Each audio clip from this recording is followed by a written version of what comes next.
Yang keempat ada pelaksanaan pengujian pengguna.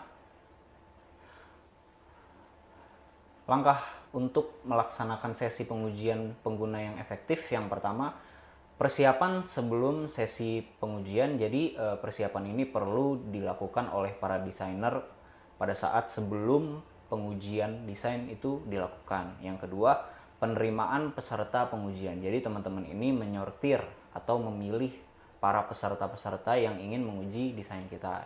Yang ketiga, penjelasan skenario pengujian. Jadi teman-teman desainer di sini bisa memberitahu kepada calon pengguna atau calon penguji untuk bagaimana skenario pengujian ini dilakukan dari tahap per tahap, seperti itu teman-teman. Yang keempat ada interaksi dengan peserta pengujian. Jadi teman-teman di sini tidak terbatas pada hasil dari uji tersebut, namun juga teman-teman bisa mendapatkan insight langsung atau pandangan langsung dari para penguji, seperti itu. Yang kelima, pengawasan dan perekaman. Jadi teman-teman di sini bisa merekam dari proses pengujian yang sedang berlangsung maupun mengawasi pada saat pengujian berlangsung, seperti itu. Yang kelima ada analisis dan implementasi hasil pengujian. Lanjut. Cara melakukan analisis hasil pengujian dan mengambil keputusan yang tepat berdasarkan temuan. Yang pertama, mengumpulkan dan menganalisis data. Jadi, teman-teman di sini mengumpulkan dan menganalisis data yang telah didapat pada saat pengujian berlangsung, seperti itu. Yang kedua, mengidentifikasi masalah dan peluang perbaikan. Jadi, teman-teman di sini mengidentifikasi masalah apa yang para penguji temukan, masalah apa yang mereka temukan, apa hambatan yang mereka temukan, dan tentukan peluang untuk perbaikan pada hal tersebut, seperti itu. Sebagai contoh, pada pengujian A kali ini ditemukan masalah yang lumayan rumit. Nah, di situ teman-teman desainer bisa menentukan peluang untuk mencegah masalah pada masalah tersebut, seperti itu. Yang ketiga, evaluasi dampak dan prioritaskan temuan. Jadi, teman-teman di sini memprioritaskan temuannya tersebut dan mengevaluasi dampak dari pengujian yang dilakukan. 4. Pertimbangkan respon pengguna dan umpan balik tim. Jadi teman-teman di sini tidak hanya mengambil feedback atau umpan balik dari para pengguna, namun desainer juga bisa mengambil umpan balik atau feedback dari tim desainer sendiri, seperti itu. Yang kelima, buat rencana perbaikan yang tepat. Jadi setelah pengujian dilakukan, buatlah rencana perbaikan sesuai dengan masalah yang didapat atau hambatan yang ditemui, seperti itu.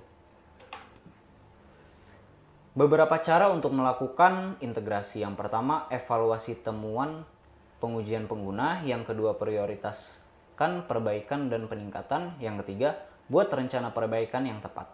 Lanjut. Beberapa cara untuk melakukan integrasi. Sertakan pengujian pengguna dalam siklus desain. Gunakan pengujian A/B testing untuk menguji perubahan. Yang keenam, evaluasi hasil dan lanjutkan iterasi. Contoh perubahan desain yang biasanya dihasilkan dari pengujian pengguna. Yang pertama, penyesuaian navigasi. Yang kedua, penyempurnaan tata letak.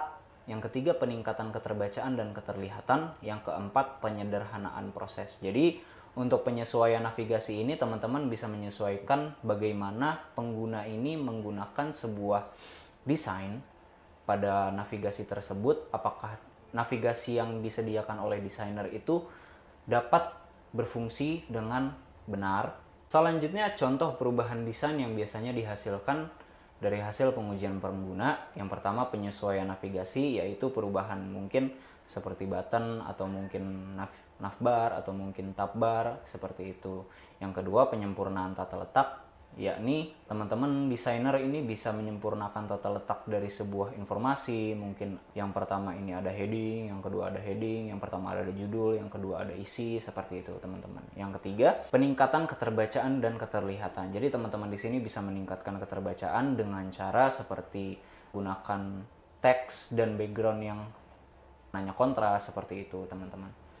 Yang keempat, penyederhanaan proses. Jadi teman-teman di sini membuat dan melakukan sebuah desain ini dengan singkat dan padat dan jelas, seperti itu.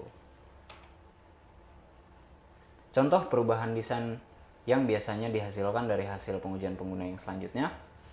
Yang kelima, penyesuaian fitur dan fungsionalitas. Yang keenam, peningkatan responsivitas dan kinerja. Yang ketujuh, peningkatan keterbacaan dan keterlihatan. Yang kedelapan, penyempurnaan desain visual. Nah, penyempurnaan desain visual ini teman-teman bisa memasukkan mungkin animasi atau icon yang interaktif seperti itu, atau mungkin gambar, atau mungkin video seperti itu. Peningkatan responsivitas dan kinerja. Jadi teman-teman di sini bisa mengoptimalkan navigasi yang ada pada desainer tersebut. Yang kelima, penyesuaian fitur dan fungsionalitas. Jadi teman-teman ini menyesuaikan fitur dengan tujuan dan fungsi dari desain tersebut seperti itu. Baik, terima kasih telah menonton pertemuan ke-8 kali ini. Saya Vali Ananta. Jangan lupa untuk menonton video selanjutnya di pertemuan 9. Terima kasih.